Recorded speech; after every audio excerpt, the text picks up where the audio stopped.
সুবহানাল্লাহ। মহান রব্বুল আলামিন বলেন, আল্লাহু লা ইলাহা ইল্লা হুয়াল হাইয়ুল কাইয়্যুম। এখানে আল্লাহ তাআলা তার পরিচয় বর্ণনা করছেন যে আমি সেই আল্লাহ, আমি ছাড়া কোনো ইলাহা নাই, কোনো মালিক নাই। বলেন সুবহানাল্লাহ। আল্লাহ রব্বুল আলামিন বলেন আল হাইয়ুল কাইয়্যুম, আমি হচ্ছে চিরস্থায়ী চিরঞ্জীব, আমি কিন্তু মরি না। কে বলতেছেন? আল্লাহ কি মরবেন? মরবেন না। হাইয়ুল কাইয়্যুম, তিনি চিরস্থায়ী এবং চিরঞ্জীব, তিনি একক ক্ষমতার মালিক। বলেন সুবহানাল্লাহ। আল্লাহ বলছেন যে অনেকে যে ক্ষমতা পেয়ে যে ক্ষমতার অপব্যবহার করা হয়, আল্লাহ তাআলা শিখে দিচ্ছেন যে দেখো আমি একমাত্র ক্ষমতার মালিক, তোমরা তো শুধু ক্ষণস্থায়ী 2 দিনের মালিক, 2 দিনের ক্ষমতা, কিন্তু আমি হলো চিরস্থায়ী এবং চিরঞ্জীব, আমি একমাত্র ক্ষমতার মালিক। বলেন সুবহানাল্লাহ।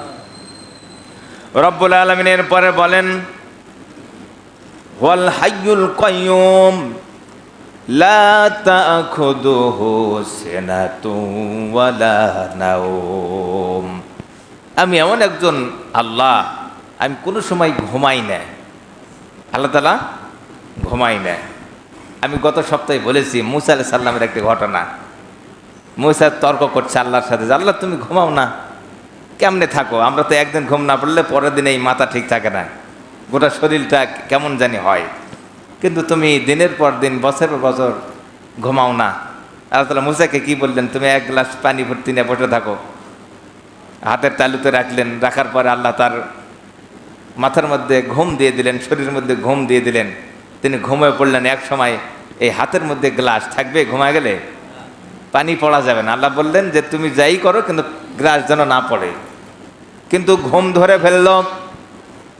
এক পর্যায়ে গ্লাস পড়ে গেল, ভেঙ্গে চুরে শেষ হয়ে গেল। রব্বুল আলামিন বলেন, বান্দা মুসা তুমি ইতিপূর্বে তুমি আমার সাথে তর্ক করলে যে না ঘুমালে তুমি থাকো কেমনে? রব্বুল আলামিন মুসাকে বললেন, হে মুসা, গোটা পৃথিবী ধরে নাও একটা গ্লাস, এই গোটা পৃথিবীর যত কিছু সৃষ্টিজীব আছে সব সৃষ্টিজীব আমার হাতের তালুর উপর থাকে। যদি আমি এক মুহূর্তে ঘুমায়া যাই, তুমি যেমনভাবে একটা গ্লাস কিছুক্ষণের জন্য রাখতে পারলেন না, ভেঙ্গে চুরে শেষ হয়ে গেল, গোটা পৃথিবী, যেই পৃথিবীটা আমার হাতের তালুর উপর থাকে, আমি যদি ঘুমায়া যাই গোটা পৃথিবী ভেঙ্গে ছারখার হয়ে যাবে।